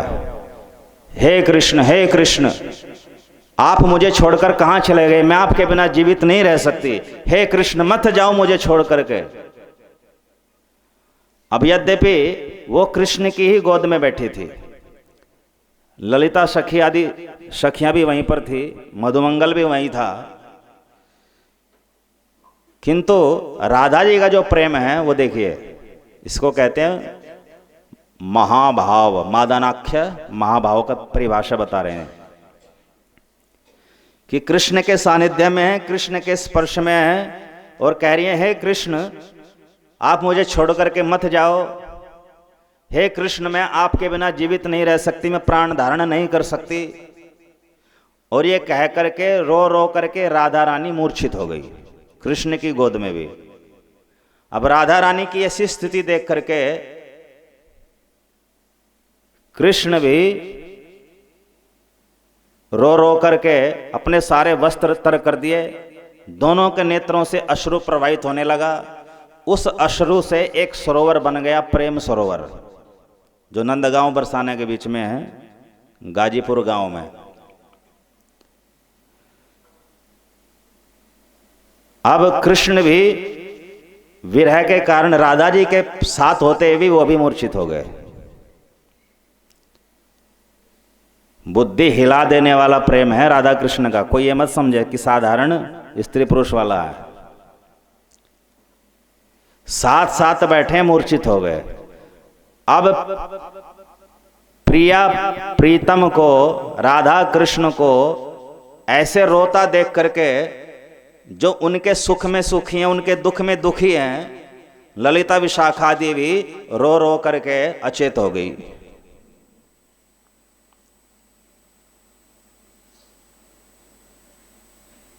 मधुमंगल ने जब सबको देखा, वो भी अचेत हो गया। अद्वितीय प्रेम।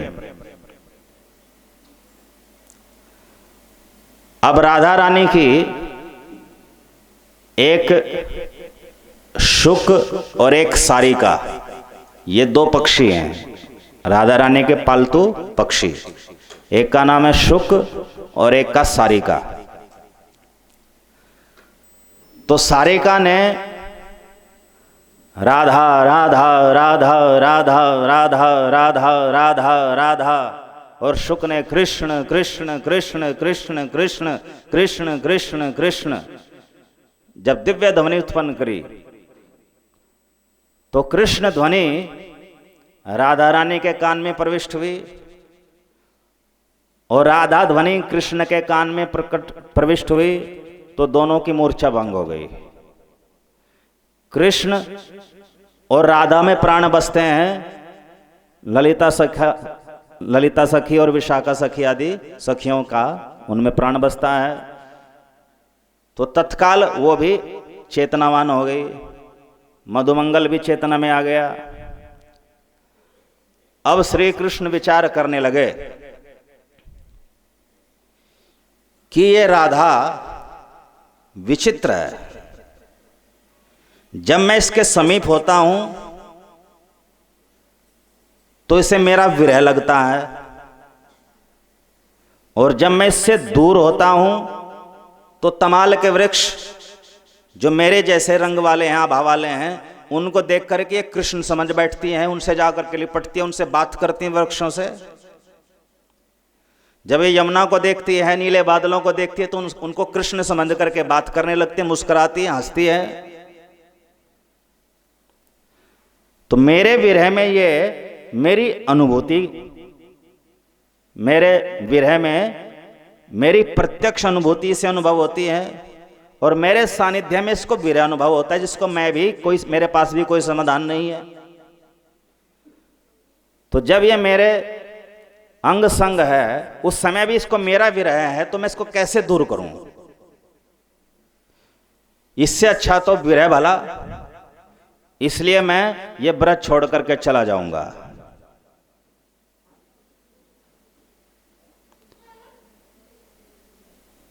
तो मूल कारण यही है श्री कृष्ण के ब्रज त्याग का।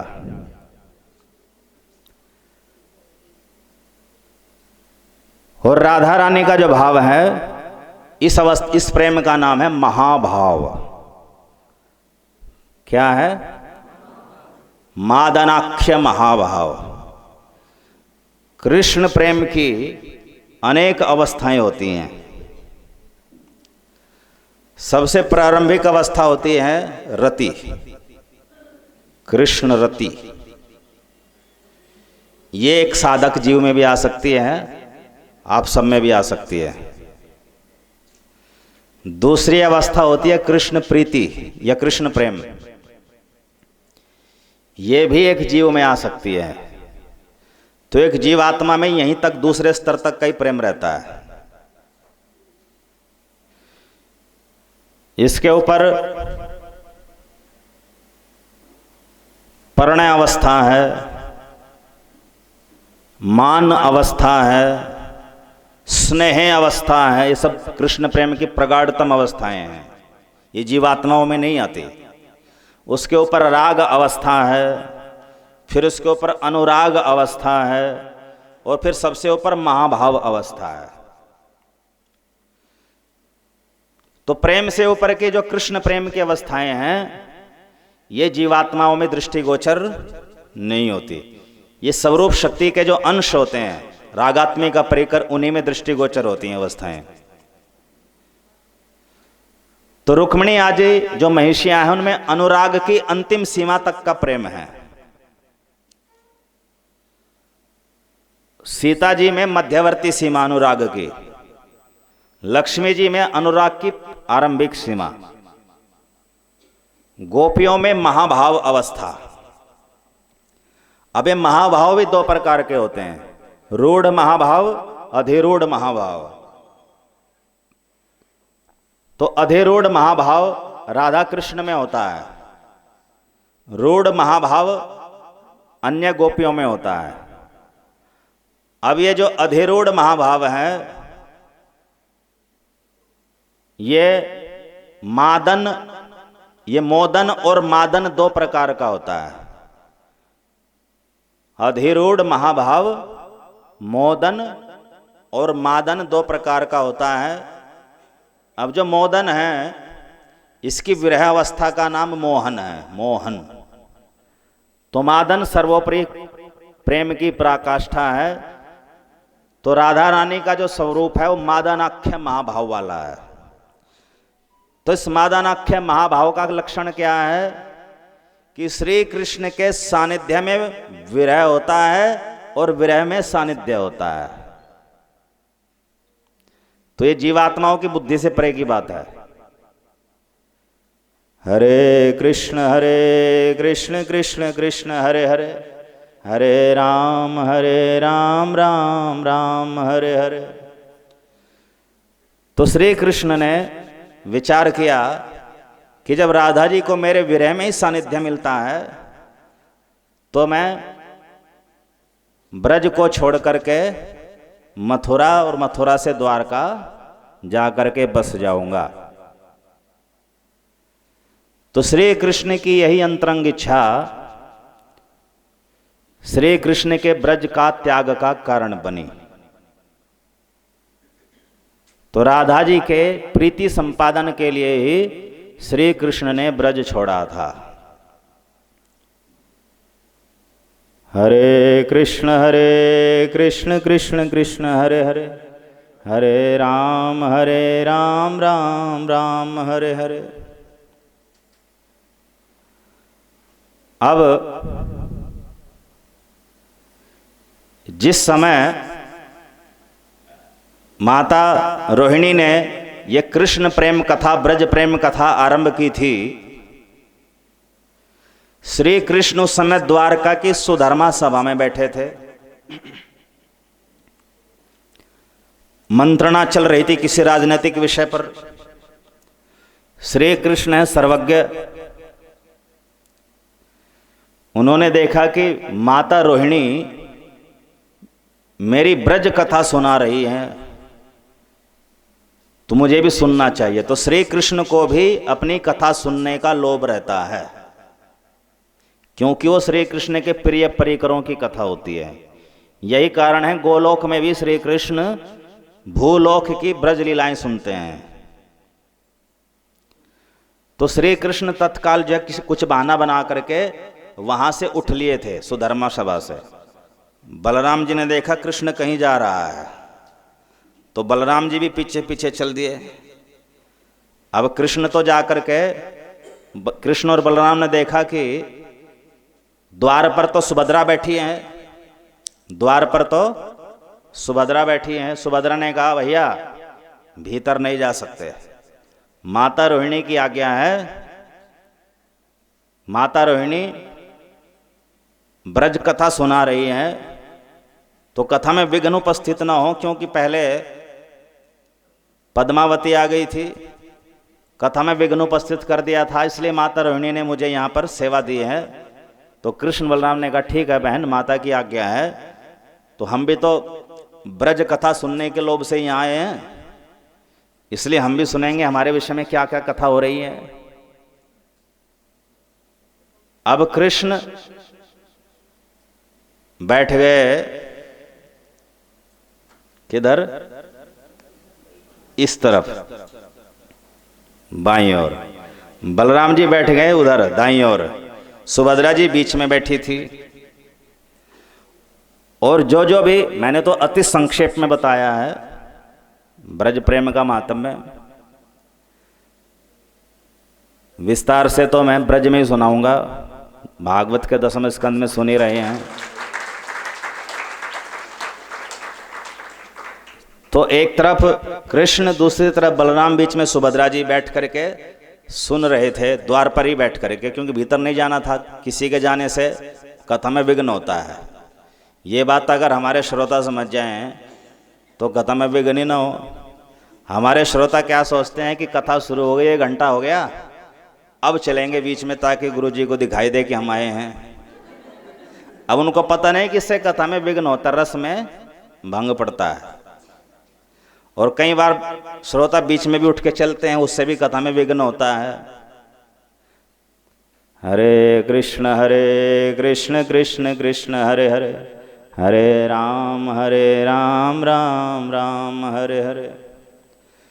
तो कृष्ण बलराम ने ये दृष्टांत दिया संसार के सामने कि जब मेरी कथा चल रही हो, कृष्ण कथा चल रही हो, भागवत कथा चल रही हो, राम कथा चल रही हो, तो उसमें विघ्न उपस्थित नहीं करना चाहिए। वक्ता के एकदम सम्मुख नहीं जाना चाहिए, पीछे बैठ जाना चाहिए। बाद वालों को पीछे बैठ जाना चाहिए, आगे बैठना है तो पहले आकर के बैठे वक्ता से पहले, ये संदेश दिया है। तो कृष्ण बलराम ने, सुभद्रा जी ने, तीनों ने मिलकर के ये ब्रज कथा सुनी माता रोहिणी से। दास्य भाव के भक्तों की भी सुनी, वात्सल्य भाव के भक्तों की भी सुनी, सख्य भाव के भक्तों की भी सुनी, मधुर भाव के भक्तों गोपियों की भी सुनी। कृष्ण की जो ब्रज कथा है, ब्रजवासियों का जो अनूठा प्रेम है, उसके विषय में माता रोहिणी से सुना। अब श्री कृष्ण है सच्चिदानंद कंद, सच्चिदानंद स्वरूप, हाड़मांस का शरीर तो है नहीं। बलराम जी भी सच्चिदानंद स्वरूप है, सुभद्रा जी भी सच्चिदानंद स्वरूप है। तो सच्चिदानंद घन मूर्ति है, सुभद्रा जी योग माया है। योग माया कौन है? स्वरूप शक्ति का एक अवतार विशेष। बलराम जी श्री कृष्ण के ही दूसरे स्वरूप हैं, वो किसी शेषनाग जी के अवतार नहीं है। श्री कृष्ण विष्णु जी के अवतार नहीं है, विष्णु जी उल्टे उनके अंश हैं। यद्यपि विष्णु जी भी सच्चिदानंद है, किंतु भागवत के अनुसार श्री कृष्ण की स्थिति विष्णु जी से ऊपर है और शेषनाग जी की स्थिति तो बहुत पीछे रह गई। तो बलराम जी तो श्री कृष्ण का ही दूसरा रूप है। इसीलिए बलराम जी पर भी यहाँ जगन्नाथ मंदिर में तुलसी अर्पण होती है, तुलसी की माला, क्योंकि यहाँ बलराम जी को शेषनाग जी का अवतार के रूप में नहीं देखते, केवल विष्णु स्वरूप, नारायण स्वरूप, कृष्ण स्वरूप ही देखते हैं। और तुलसी जो है केवल भगवत स्वरूपों की अर्पण होती है। हरे कृष्ण कृष्ण कृष्ण हरे हरे, हरे राम राम राम हरे हरे। तो तुलसी की माला जगन्नाथ, बलदेव, सुभद्रा तीनों को ही अर्पण होती है जगन्नाथ मंदिर में। क्यों? क्योंकि दो तो भगवत स्वरूप हैं और तीसरी स्वरूप शक्ति का एक विशेष अवतार है। तो स्वरूप शक्ति भगवान से अभिन्नित होती है। तो सच्चिदानंद स्वरूप है, सत चित आनंद। हाड़ मांस नहीं है इनमें, रक्त नहीं है, कोई जड़ तत्व नहीं है, सच्चिदानंद रूप है श्री कृष्ण, बलराम और सुभद्रा जी।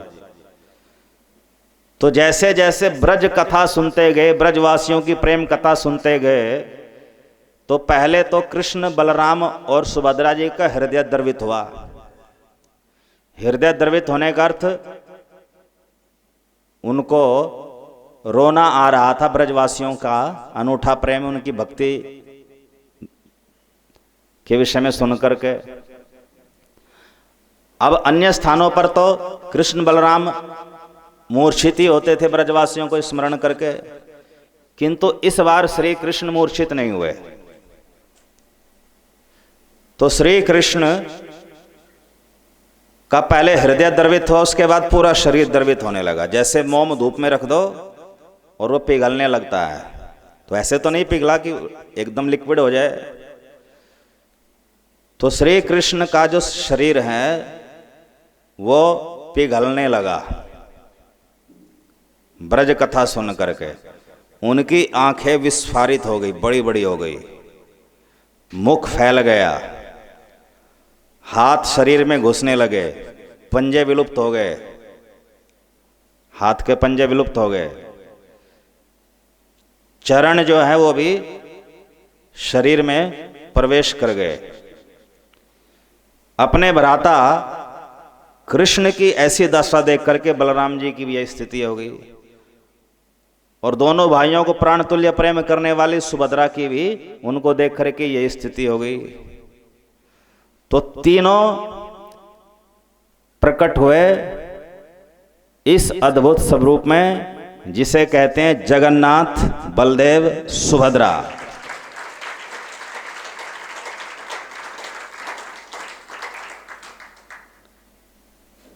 हरे कृष्ण कृष्ण कृष्ण हरे हरे, हरे राम राम राम हरे हरे। अब रोहिणी माता जब श्री कृष्ण के ब्रज से मथुरा प्रस्थान की कथा सुनाने लगी कि कृष्ण जो है राधा जी को त्याग करने के विचार से ब्रज से बाहर आए, अक्रूर जी का स्मरण किया, अक्रूर जी उनको ले जाने लगे। तो इस कथा को वर्णन करते करते रोहिणी माता रो रो करके अचेत हो गई, सुना नहीं पाई।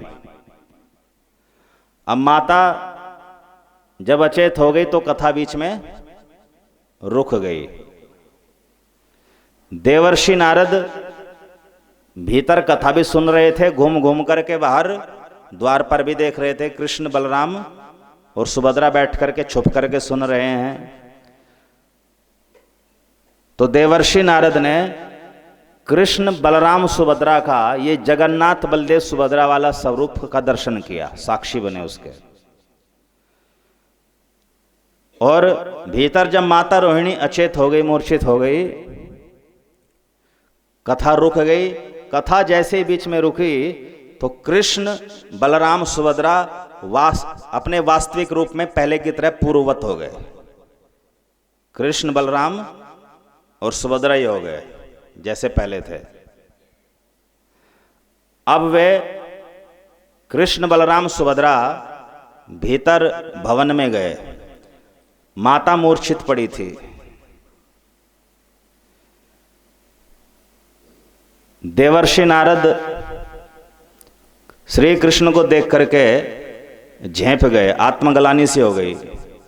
हे कृष्ण, ये जो दुर्घटना घटी है, आपकी रोहिणी माता जो अचेत हुई है, इसका दोषी मैं हूं।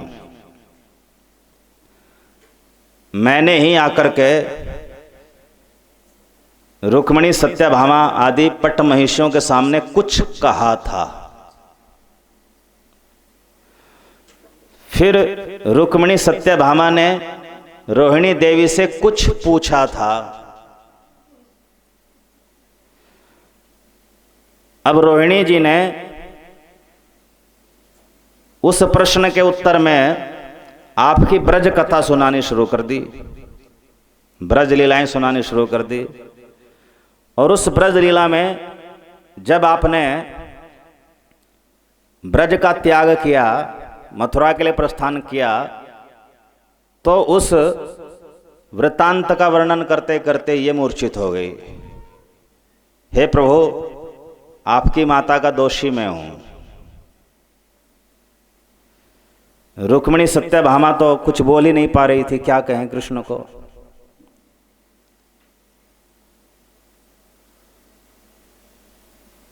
तब भगवान श्री कृष्ण